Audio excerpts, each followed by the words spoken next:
दिल्ली के आयोजित एक कार्यक्रम के दौरान गुप्ता ने कहा, दिल्ली के लोगों का यह दर्द समझा जा सकता है। दिल्ली सरकार इस समस्या के समाधान के लिए हर संभव प्रयास करेगी। जहां भी ज़रूरत होगी, हम लोगों की आवाज़ उठाएंगे। दिल्ली सरकार के निर्धारित समय सीमा पूरी कर चुके 4 पहिया वाहनों की तेलबंदी के मामले में यू टर्न ले लिया है और इस फैसले को तत्काल स्थगित करने की मांग को लेकर पर्यावरण मंत्री वायु गुणवत्ता प्रबंधन आयोग (CAQM) को पत्र लिखा। उधर दिल्ली की मुख्यमंत्री रेखा गुप्ता गुरुवार को इस बारे में कहा, दिल्ली सरकार जनक कल्याण और सार्वजनिक सुविधा को अपने संकल्प के साथ सदैव दिल्ली वासियों के साथ खड़ी है और तय मियाद पूरी कर चुके वाहनों पर प्रतिबंध के संबंधित समस्याओं के समाधान के लिए भी सभी संभव कोशिश कर रही है। इसके बारे में सिरसा द्वारा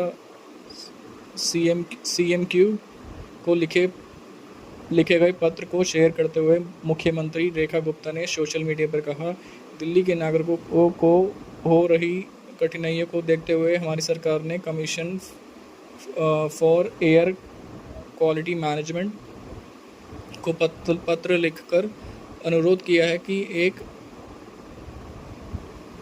एंड ऑफ लाइफ वाहनों को ईंधन न देने के निर्णय पर पुनर्विचार किया जाए। CM रेखा गुप्ता ने आगे यह एक निर्णय लाखों परिवार की रोज़मर्रा की जिंदगी और आजीविका के प्रतिकूल रूप से प्रभावित कर रहा है। हमारी सरकार वायु प्रदूषण को नियंत्रण करने के लिए पूरी तरह प्रतिबद्ध है और स्वच्छ टिकाऊ परिवहन के लिए दीर्घकालिक समाधान कार्य कर रही है, लेकिन किसी भी निर्णय पर लागू करते समय नागरिकों को सामाजिक और आर्थिक आवश्यकताओं के साथ संतुलन बनाए रखना उतना ही आवश्यक है। मुख्यमंत्री रेखा गुप्ता ने आगे बताया कि पर्यावरण मंत्री मनजिंदर सिंह सिरसा द्वारा भेजे गए इस पत्र के माध्यम से हमने आग्रह किया कि जनहित में सर्वे रखते हुए इस आदेश को तत्काल स्थगित किया जाए और सभी हितधारकों से विचार विमर्श कर एक व्यवहारिक, न्यायसंगत और चरणबद्ध समाधान तैयार किया जाए। उन्होंने कहा, दिल्ली सरकार जन कल्याण और सार्वजनिक सुविधा से अपने संकल्प के साथ सदैव दिल्ली वासियों के साथ खड़ी है।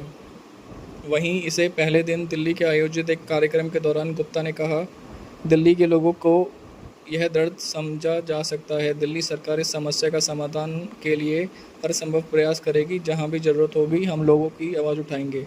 बता दें कि साल 2018 में सुप्रीम कोर्ट के एक फैसले ने दिल्ली के 10 साल पुराने डीजल वाहनों और 15 साल से पुराने पेट्रोल वाहनों पर प्रतिबंध लगा दिया था। NGT राष्ट्रीय हरित अधिकरण के 2014 के आदेश में सार्वजनिक स्थानों पर 15 वर्ष से अधिक पुराने वाहनों की पार्किंग पर भी प्रतिबंध लगाया गया है। यह नियम 1 जुलाई से लागू हुआ है, जिसके तहत अब और ज़्यादा सख्ती बरतते हुए पेट्रोल पंपों पर ऐसे वाहनों में ईंधन भरने पर भी प्रतिबंध लगा दिया गया है। इस मामले पर गुप्ता ने पिछली सरकारों को भी आलोचना की और आरोप लगाया कि यह समस्या इसलिए मौजूद है कि पिछली सरकारों ने वायु प्रदूषण की समस्या के समाधान के लिए कोई कदम नहीं उठाया। मुख्यमंत्री ने आश्वासन दिया कि दिल्ली सरकार वायु प्रदूषण की समस्या के समाधान के लिए काम कर रही है और पर्यावरण की रक्षा के लिए विशेषज्ञों और से परामर्श कर रही है।